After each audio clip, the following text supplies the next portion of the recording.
ದೌರ್ಜನ್ಯ ಇಲ್ಲದೆ ಇರುವಂತ ಹೆಣ್ಣು ಮಕ್ಳು ಎಲ್ಲಿದಾರ್ರಿ? ಅವರ ಲೆಫ್ಟ್ ರೈಟ್ ಅಂತ ಕೇಳ್ತಾರ? ದೌರ್ಜನ್ಯ ಆದ್ರೆ ಈಗ ನನ್ನ ಹತ್ರನೇ ಎಷ್ಟು ಜನ ಹೆಣ್ಮಕ್ಳು ಬರ್ತಾರೆ, ನಾವು ಕೇಳ್ತೀವ ನೀ ಲೆಫ್ಟ್ ನೀ ರೈಟ್ ಅಂತ. ಎಲ್ಲಾ ಪೊಲೀಸ್ ಇಲಾಖೆಗಳಿಂದ ತರಿಸ್ಕೊಳ್ತೀನಿ, ವರದಿಯನ್ನ ತರಿಸ್ಕೊಳ್ತೀನಿ, ಸೂಕ್ತ ಕ್ರಮಕ್ಕೆ ಆಗ್ರಹ ಮಾಡ್ತೀವಿ, ಪ್ರತಿ ವರದಿಯನ್ನ ನಾನು ತರಿಸ್ಕೊಳ್ತೀನಿ. ಇದು ನೋಡಿ, ಬಹಳ ವರ್ಷಗಳಿಂದ ಅಲ್ಲಿ ನಡೆದಂತ ಅಸಹಜ ಸಾವು, ಕಾಣೆಯಾದಂತವ್ರನ್ನ ಕೇಳೋದು ತಪ್ಪಿದ್ಯಾ? ಸಮಾಜದಲ್ಲಿ ಫಸ್ಟ್ ಆ ಮನಸ್ಥಿತಿ ಇರೋರು, ಆ ಕೀಳು ಮನಸ್ಥಿತಿ ಇರೋರು ಫಸ್ಟ್ ಬದಲಾಗಬೇಕಾಗ್ತಾ ಇದೆ ಅನ್ನೋದಕ್ಕೆ. ಯಾಕಂದ್ರೆ ನಾವು ಬರ್ದಿರೋದು ಅಲ್ಲಿ ಹೆಣ್ಮಕ್ಳು ಕಾಣೆ ಆಗಿದ್ದಾರಲ್ಲ, ಆ ಹೆಣ್ಮಕ್ಳನ್ನ ಕೊಂದವ್ರು ಯಾರು, ಹೇಗೆ ಕಾಣೆ ಆದ್ರು, ಅದೇ ಆಕ್ಚುಲಿ SIT ಮಾಡಿರೋದೇ ಅದ್ರ ಸಲುವಾಗಲ್ವಾ? ಸೊ ಹಾಗಾಗಿ ಅದಕ್ಕೂ ತನಿಖೆ ಸರಿಯಾಗಿ ಆಗಬೇಕಾಗಿದೆ. ಮತ್ತೆ ಇನ್ನೊಂದು ಏನಂತಂದ್ರೆ, ಯಾವುದೇ ತರ ಅವರಿಗೆ ಸವಲತ್ತುಗಳು, ಶಕ್ತಿ ಸರ್ಕಾರ ಒದಗಿಸಿದೆ. ಧರ್ಮಸ್ಥಳದಲ್ಲಿ ಕಾಣೆ ಆದವರ ಧ್ವನಿ ಎತ್ತದಕ್ಕೇನೆ ನೀವು ಬೇರೆಯವ್ರದ್ದು ಕೇಳಲ್ವಾ, ಇದು ಕೇಳಲ್ವಾ, ಅದು ಕೇಳಲ್ವಾ ಅಂತ ಹೇಳ್ತೀರಲ್ಲ. ನೀವು ಲೆಫ್ಟಿಸ್ಟ್ ಅಂತ ಹೇಳ್ತಾರೆ, ನಾನು ಯಾಕ್ರಿ ಲೆಫ್ಟಿಸ್ಟ್ ಆಗ್ಲಿ? ಒಂದು ಹೆಣ್ಣಿಗೆ ಯಾವ್ದು ಲೆಫ್ಟ್ ಇರಲ್ಲ, ಒಂದು ರೈಟ್ ಇರಲ್ಲ.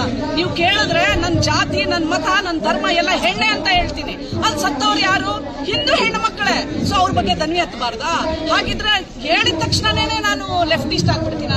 ನೀವು ಹೇಳಕೋಬಹುದು, ನಾನು ಯಾಕ್ರಿ ಲೆಫ್ಟಿಸ್ಟ್ ಆಗ್ಲಿ? ನಾನು ಲೆಫ್ಟಿಸ್ಟು ಅಲ್ಲ, ರೈಟಿಸ್ಟು ಅಲ್ಲ, ನಾನು ಬರೀ ಹೆಣ್ಣು ಅಷ್ಟೇ. ಅದು ನಿಮ್ಗೆ ಗೊತ್ತಾಗ್ತಾ ಇದೆ. ಬಟ್ ಆದ್ರೆ ಮಹಿಳಾ ಆಯೋಗದ ಅಧ್ಯಕ್ಷ ಸ್ಥಾನದಲ್ಲಿ ನಾನು ಇರುವ ತನ ಧರ್ಮದ ಪರ, ಹೆಣ್ಣಿನ ಪರ ಯಾವಾಗ್ಲೂ ನಡ್ಕೊಳ್ತೀನಿ. ಅದೇ ಮತ್ತೆ ನಾನು ಇರೋದು ಸಂವಿಧಾನಾತ್ಮಕ ಒಂದು ಹುದ್ದೆ. ಇದಕ್ಕೆ ಯಾವ್ದು ಧರ್ಮ ಇಲ್ಲ, ಇದಕ್ಕೆ ಯಾವ್ದು ಜಾತಿ ಇಲ್ಲ, ಇದಕ್ಕೆ ಯಾವ್ದು ಮತ ಇಲ್ಲ, ಯಾವ್ದು ಲೆಫ್ಟ್ ಇಲ್ಲ, ಯಾವ್ದು ರೈಟ್ ಇಲ್ಲ. ಹಾಗಿದ್ರೆ ಬ್ರಾಹ್ಮಣರ ಹೆಣ್ಣು ಮಕ್ಕಳ ಮೇಲೆ ದೌರ್ಜನ್ಯ ಆಗುದಿಲ್ವಾ? ಬೇರೆ ಜಾತಿ ವರ್ಗದಲ್ಲಿ ದಲಿತರ ಮಕ್ಕಳ ಮೇಲೆ ಆಗುದಿಲ್ವಾ? ದೌರ್ಜನ್ಯ ಇಲ್ಲದೆ ಇರುವಂತ ಹೆಣ್ಣು ಮಕ್ಳು ಎಲ್ಲಿದಾರ್ರಿ? ಅವರ ಲೆಫ್ಟ್ ರೈಟ್ ಅಂತ ಕೇಳ್ತಾರ? ದೌರ್ಜನ್ಯ ಆದ್ರೆ ಈಗ ನನ್ನ ಹತ್ರನೇ ಎಷ್ಟು ಜನ ಹೆಣ್ಮಕ್ಳು ಬರ್ತಾರೆ, ನಾವು ಕೇಳ್ತೀವ ನೀ ಲೆಫ್ಟ್ ನೀ ರೈಟ್ ಅಂತ. ಅದು ಮಾತಾಡೋದಿದೆಯಲ್ಲ, ಅವ್ರು ಆಕ್ಚುಲಿ ತಿಳ್ಕೋಬೇಕಾಗತ್ತೆ.